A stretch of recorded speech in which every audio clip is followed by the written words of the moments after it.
This is MikeBot. Welcome to part 3 on the M5 versus P1P series. I'm going to start this video out a little bit differently. I'm going to just show everyone how easy it is to remove the nozzle and replace the nozzle on the P1P first. So I'm going to start out by bringing the P1P extruder head over to me. So give me a second here to do that. There we go. Access why not home, press OK. So just gotta home everything, then I'm gonna bring the head over to me and show everyone how easy it is to replace the nozzle on this. And then the Ankermake, I'm not going to show everyone how to do it. I do have some videos already on my channel, but I'll just point towards the Ankermake and kind of just point out the process behind doing the nozzle changes on that. So I'll just wait here for everything to home and then bring the head towards me and show you guys the ease of replacing the nozzle. I had a clog on the P1P earlier this morning and I didn't film it because it was too early. But basically doing that unclogging is basically showed me how easy it is to replace the head on this nozzle. So what I had to do is I had to use this little needle here. So it's covered right now. It's already bent out of shape because I was a little aggressive with it. Okay, so basically what you got to do for this, and the printer is on so I can't do everything fully, so you just remove that. It's held on by magnets, no screws required. Unplug it right here. So you pull that cable out, make sure your printer is off when you do this, and then there are 2 screws, 1, 2. Unscrew everything with your Allen key, gently tug and pull towards you, and boom, the nozzle is now free. So to change the full nozzle with fan and everything, you just leave everything connected and you disconnect this cable up here and the other cable up there, and just like that the entire hot end assembly comes off. So if you're changing the entire hot end assembly to another nozzle measurement, then that's what you got to do. And I'm just trying to find the spare 0.2 mil full head here. There it is. Oh, that's just the replacement nozzle. All right, so here's the full assembly. So they actually give you a couple spare screws, and then here it is. So all you have to do, unplug those 2 cables, remove the screws, pop this back in, screw it in, and then connect the 2 cables, and boom, the entire hot end assembly has been changed. Fan, thermistor cables, and sensors, and all that easy. Now let's say you don't want to change the entire tool head and you just want to change the nozzle. So then you would get something like this. I'm just gonna pull the 0.2 mil head out here. Actually, I think the 0.4 is, here we go. Okay, so then instead you would get something like this, and this one is a little bit more work, but it's still pretty easy.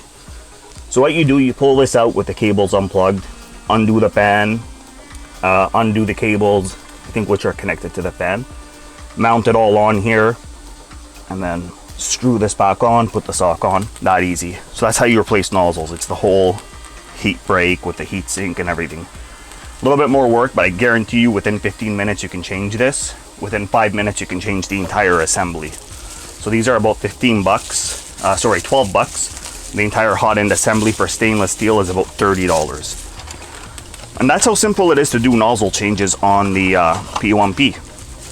Now, with the P1P, everything is made in-house, same with the X1C. So the beauty of that, you can order everything just off of the Bambu site. That's why it's good to have spare parts, because it could take 3 weeks to come from the site. Changing this plate is just a matter of magnets up and down, same with the Ankermake. Changing the PTFE cabling is a matter of pressing down on this, pulling it out. But what I'm gonna do at some point in this video is I'm gonna replace this entire cable here, put the heavy duty cable, add the chain to it, and then I'm gonna be removing and replacing this yellow gear back here to a hardened version. And I will include that all in this video. So in a nutshell, that's how P1P nozzle changes work, and a few other things. Very, very easy and straightforward. Now while I'm here, I'm going to just start another print. and then I will point this towards the Ankermake and just go over quickly how things work in there. You know what, I need another storage box actually, so I'm just going to print a quick storage box, 210 grams of filament, let that do its thing, and we'll go over to the Ankermake now. So the Ankermake is printing, so I'm not going to really be able to show everything, but I do have a video on how to do this. So basically there are 3 screws in the back, 2 at the top, I think 1 or 2 at the bottom. This disconnects up here, then you pull that entire assembly up. Once that's removed, then you kind of have the internals, and you go on your entire hot end change. If it's just the nozzle, you raise the Ankermake up as high as it goes, heat it up, and then undo the nozzle with a socket wrench, and then put a new nozzle in. That entire process, if you're just changing the nozzle, 10 to 15 minutes tops. If you're changing the entire hot end, you're looking at 30 minutes if you don't run into any issues. And that's basically the gist of it. Plate, same thing, magnet up and down. If you want to replace the filament sensor, it's in here. Everything is hands-on. They have links on their site. So it's hard to do videos on changing parts when you don't need to change parts. So I'm just going to say it's a lot easier and faster to change parts on the P1P. The Ankermake is still easy, but it's a lot more hands-on and a lot more work. So both are easy. P1P is easier. So that one gets the win for ease of part replacements. Now over to the X1C, same thing as the P1P. Very straightforward, very simple. I'm not going to go over that because the video is not on the X1C. Now it's time for the power consumption test. So here's my power consumption app. As you can see, it's 0.00 watts currently, and there's no way really to reset this, but it hasn't been turned on today. The printer is still at 0.00 as you can see, and the printer is clearly off. So I'm going to turn it on now, and we're going to measure how much power it takes to power on. So what I'm going to do actually to make this as fair as possible, I'm going to turn my screen recorder onto my phone, and I'm going to record this entire session and simultaneously show this video and the screen recording at the same time. Alright, so screen recorder is going, so here we go. Alexa. So screen recorder is going, and now with a moment of truth. Alexa, turn on M5.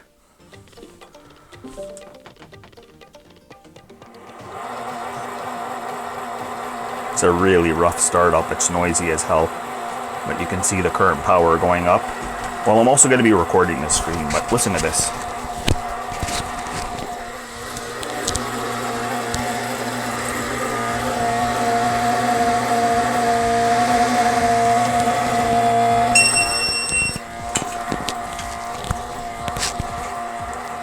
That's unbelievable. So we're at 11, and I'm just gonna wait for it to basically stabilize and then see what the idling power is. It is one noisy printer, it's crazy. I do have the screen recorder going, so don't worry. I will be displaying both at the same time. We're still at around 11 watts. So now it's starting to stabilize. We're at 11 watts. So yep, there it is.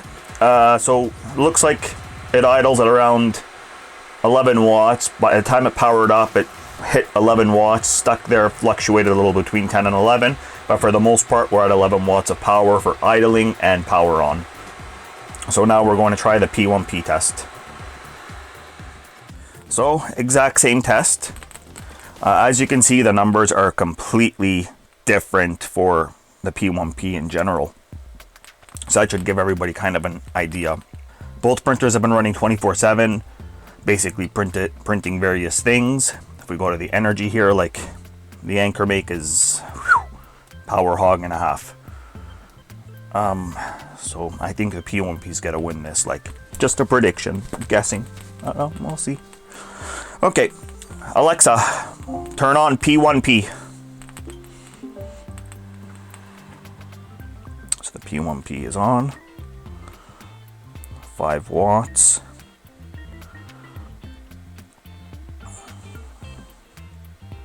And that's it. The P1P is on. Took about 5 watts to power on. It's idling at about 5 watts, and once it goes into sleep mode, it becomes less than 1 watt. Sleep mode takes 15 minutes to kick in. But even if you look at here, the totals, the average of this running non-stop is 1.85 kilowatts.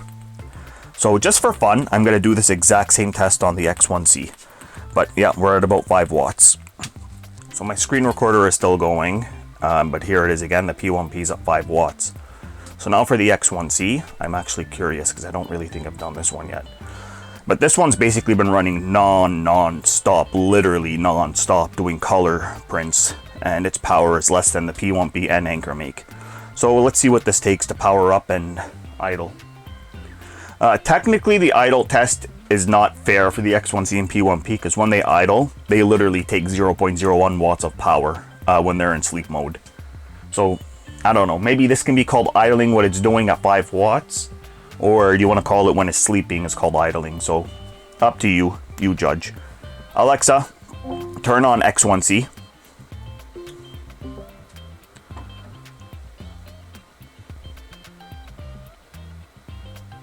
So we're at 10 watts. Keep in mind the X1C has to power up 2 AMSs as well. These things.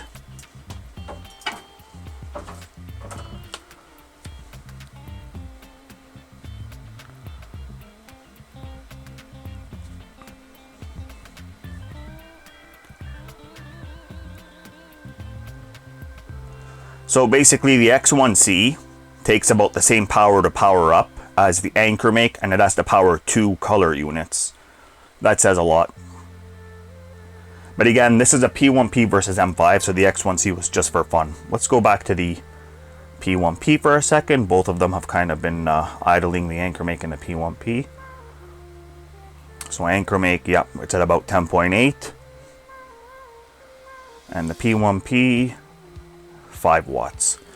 So there's the proof. Idling and power up, P1P destroys the Ankermake by literally it's a third of the power consumption. Sorry, it's about half of the power consumption.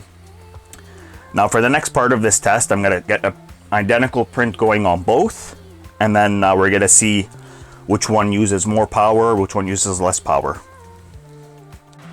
Alright, so this test is pretty straightforward for power consumption. I've set both printers to heat up to 220 degrees Celsius and start a print. So I got my energy meter out here. Once again, the Ankermake is idling at 10 watts. I'm going to just record my screen so I could simultaneously show everybody how this works. So I'm going to hit start. Look for the file I just uploaded. The file does not matter in this. What matters is the temperatures have to be the same, which they are. So this is a 4.5 hour print, 85 grams. And let's see. So starting to heat up. We're at 11 watts. So I just want to point out that since the printer's been idling for the last, I want to say 4 hours now, it's already consumed 0.09 kilowatts. So it's skyrocketed. We're at 358 watts.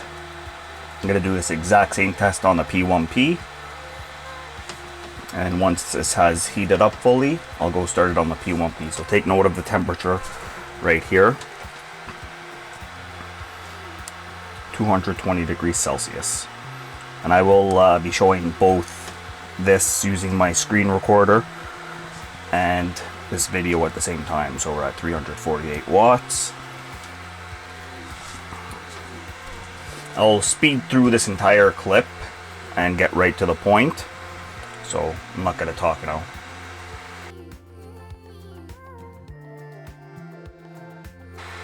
So the nozzle is pretty much at full temperature here. You can see the power is kind of stabilizing. Now it's just heating up the bed to 55 degrees Celsius. There we go.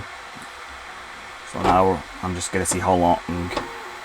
Now I'm just going to see what the power draw is going to be while it starts printing.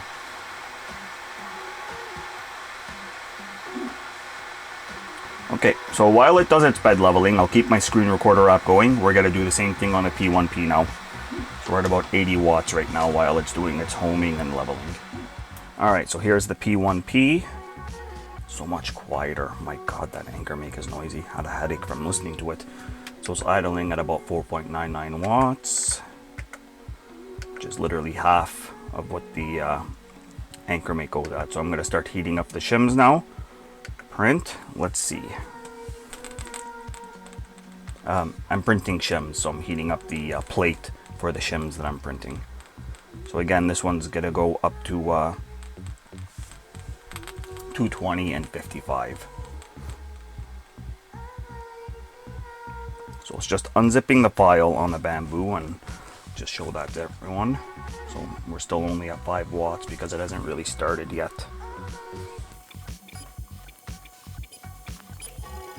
Starting the heating process. As a matter of fact, the bed's going to 65 degrees Celsius.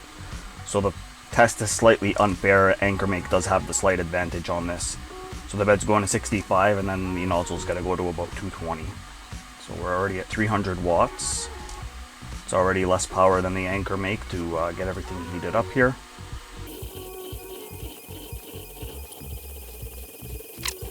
Right there.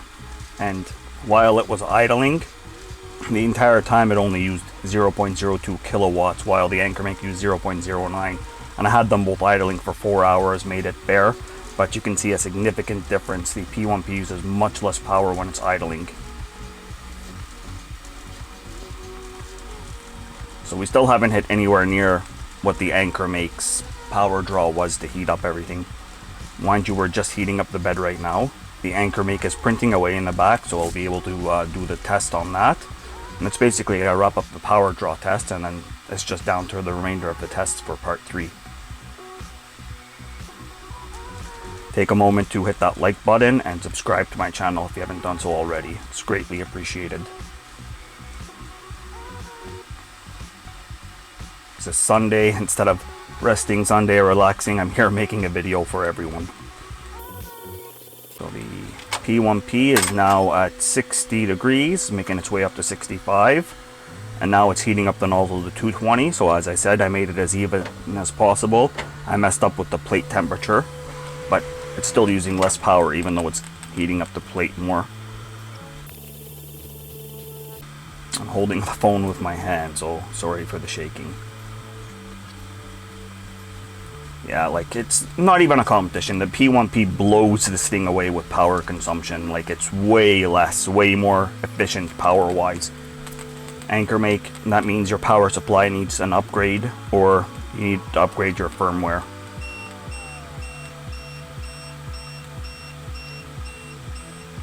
So the nozzle just went up to 230, now it's dropping it back down to 220, and it's at 65 degrees. So now it's just doing its little pre-print tests.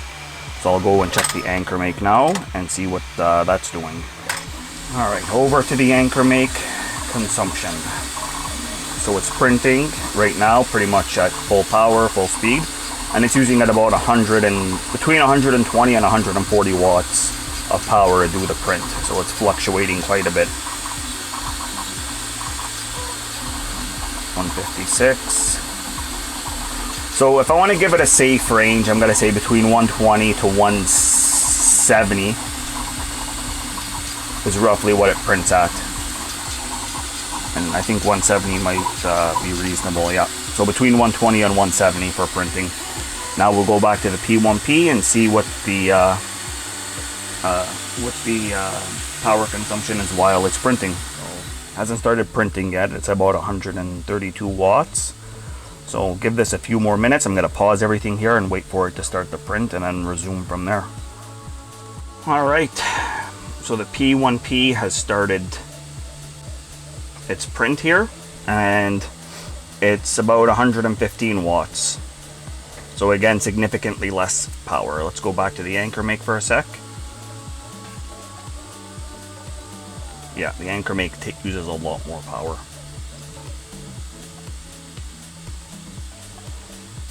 Okay, and that sums it up for this part of the video, so let me know what you think. P1P wins this one.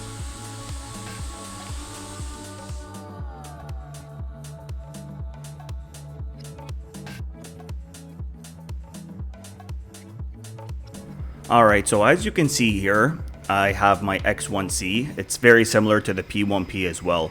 So basically I'm showing the first layer defect. The AI system picked it up perfectly. Zero issues, zero concerns. And you can stop the print as I'm showing here. And the AI just simply works. There are no issues. It's been bang on for the X1C and P1P. It's pretty incredible actually. So there's the AI test.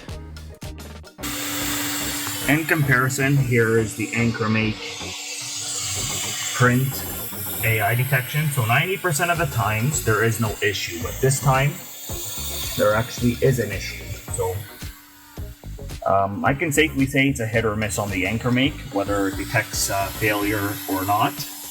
This time it actually got it, so I'm kind of happy it did, because this would have been a very long wasted print if this would have continued. So hit or miss if it works or not. This time it did, and I'm very thankful that it did. Alright, round 2. I tried to print this again. Bed adhesion failure.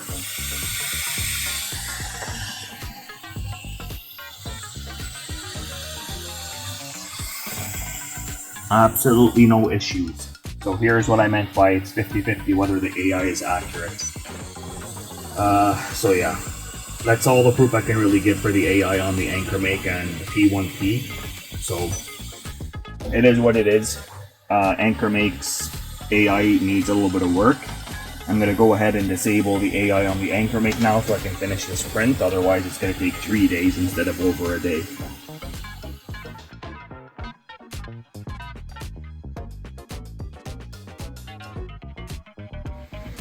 I had a bit of a power blip. The power's gone in and out a few times today.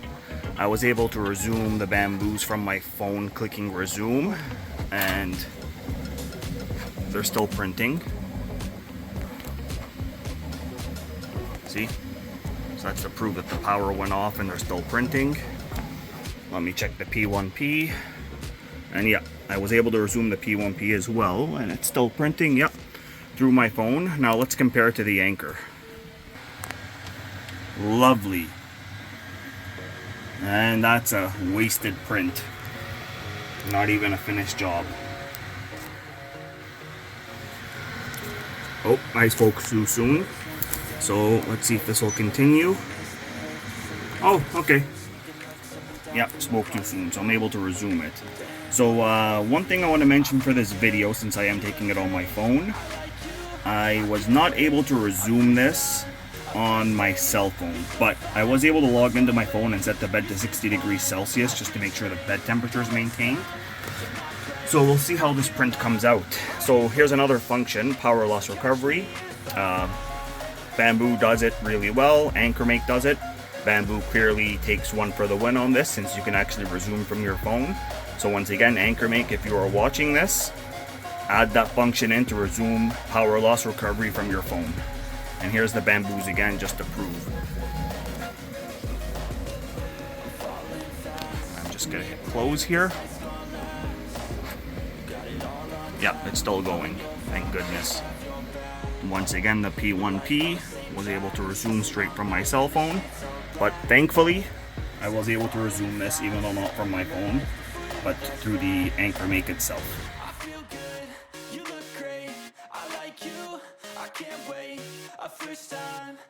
I'm gonna have to be very careful with what information I show on here, so I'm gonna try to limit it and just give a really high level overview.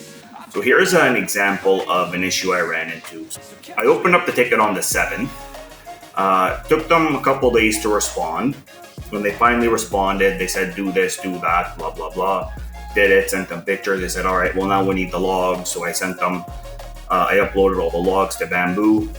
They got back to me a few days later again, and they said now it's going to take 1 to 4 business days for them to look into it. So they do have customer service, which is awesome, but it is ridiculously slow, and it's hit or miss whether you get good service with Bambu or not. All right, so in comparison to the Ankermake M5, you send them a request to open up a ticket with them. They respond to you within a day, and then they start troubleshooting with you right away. And within, I want to say 3 days, they have new parts sent to you if you need new parts, or they have you fixed and ready to go again. So Surprisingly, I'm going to say Ankermake destroys Bambu with customer service. So Ankermake takes the win on this. Now, when Ankermake first started out their customer service, it was nothing less than a complete and utter disaster. But it's up and running now, and wow, does it ever work really well. So customer service win for the Ankermake. So that's it for part 3 and this entire series of M5 versus P1P. Now, if you watch part 1 and part 2, you can clearly see P1P wins, no questions asked. Looking at part 3, again, P1P destroys the Ankermake M5 minus the customer service. So if you're looking for an affordable printer that just simply works out of the box and has little to no issues and don't care about customer service, P1P is by far the way to go. It's $900 for a P1P. The Ankermake is $1,100. So no questions asked, P1P all the way. Now, if you really care about customer service and you don't really care about the ins and outs of 3D printing, and you just want something fast that'll work and you might have to tinker with, but you care about customer service and you don't mind paying the extra $200, then the Ankermake might be the way to go for that. Now, as I was showing in part 1, the Bambu parts are a lot cheaper. The M5 parts are a lot more expensive. P1P is a lot easier to work with than the Ankermake. So it really comes down to your preference. So there's my videos, check them out. You enjoy the videos, hit the like button, subscribe, comment, all that fun stuff. But more importantly, I really hope these helped you make a decision and really showed you the differences, the very clear differences between the two printers. So once again, thank you all for watching. Hit the subscribe button if you haven't done so already. That's it for this series. M5 vs. P1P. Mike Bot out.